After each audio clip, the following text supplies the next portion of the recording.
అందరికీ మనం ఇప్పుడు ఎక్కడికొచ్చామంటే చంద్రగిరి కోటకొచ్చామన్నమాట. సో, తిరుపతికి 15 కిలోమీటర్ల దూరంలో ఉన్నటువంటి చంద్రగిరి కోటకొచ్చాము. చంద్రగిరి కృష్ణదేవరాయల కాలంలో అత్యంత ప్రసిద్ధి చెందినటువంటి ఒక కోట. అలాగే శ్రీకృష్ణదేవరాయల విడిది గెస్ట్ హౌస్ లాగా భావిస్తారు దీన్ని. ఆయన యువరాజుగా పట్టాభిషేకం అయ్యే వరకు, పెనుగొండలో యువరాజుగా పట్టాభిషేకం అయ్యే వరకు కూడా చంద్రగిరి కోటలోనే గడిపారు. సో, ఇది అత్యంత ప్రసిద్ధి చెందినటువంటి ఒక ప్రాంతం కూడా. విజయనగర సామ్రాజ్య కాలంలో అత్యంత గొప్పగా బాసిలైనటువంటి ఒక కేంద్రంగా చెప్పుకోవచ్చు.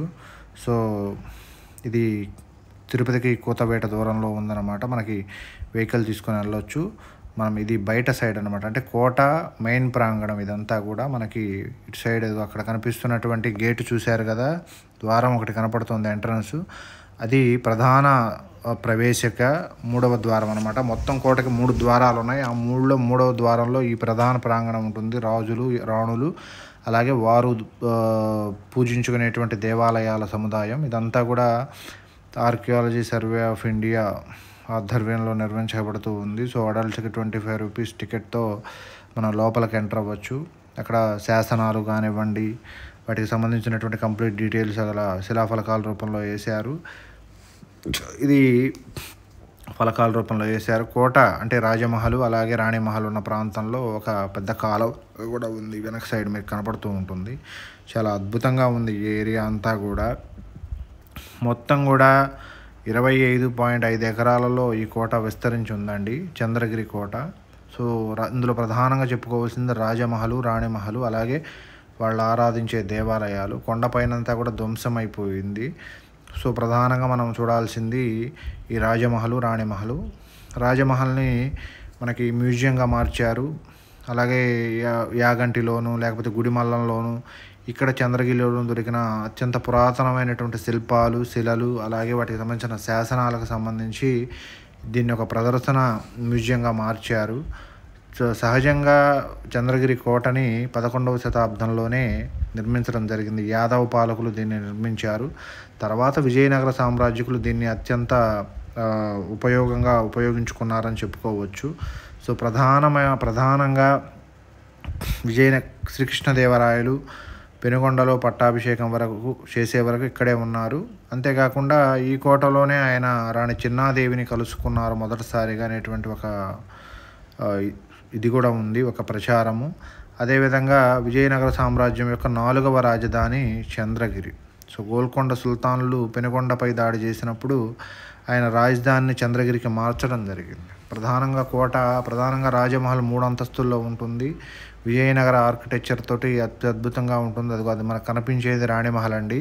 రాణిమహల్ కూడా చాలా వరకు ధ్వంసం అవ్వగా మిగిలింది మహల్ రూపురేఖలు కొంచెం అలా ఉన్నాయి. సో, రాజమహల్ మాత్రం కంప్లీట్గా ఆల్మోస్ట్ మనకి ఆ పూర్తి స్థాయిలోనే ఉన్నట్టుగా అనుకోవచ్చు.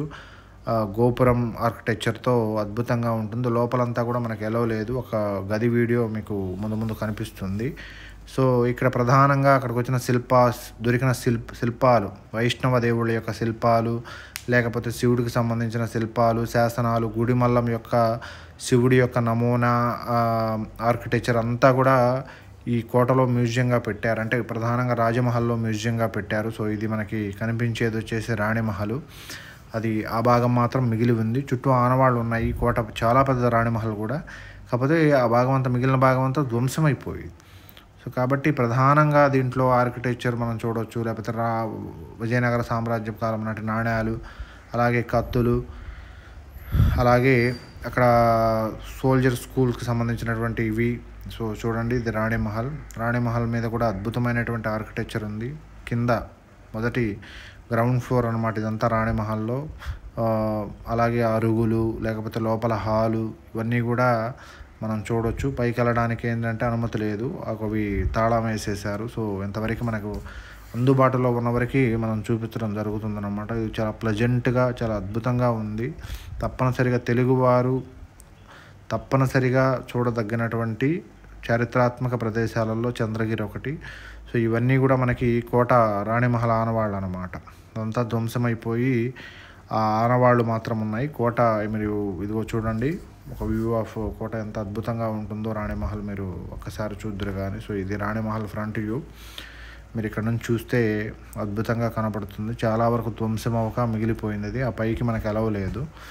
సో తప్పనిసరిగా ప్రతి ఒక్కరు కూడా తిరుపతి వెళ్ళినప్పుడు వీలుంటే చంద్రగిరి కూడా వెళ్ళి ఇక్కడ చూడాలి. ఆ కొండపైన మిగిలిన కొన్ని భాగాలు ఉన్నాయండి, కొన్ని గుళ్ళు, చిన్న చిన్న గదులు, అవన్నీ ధ్వంసం అయిపోయాయి.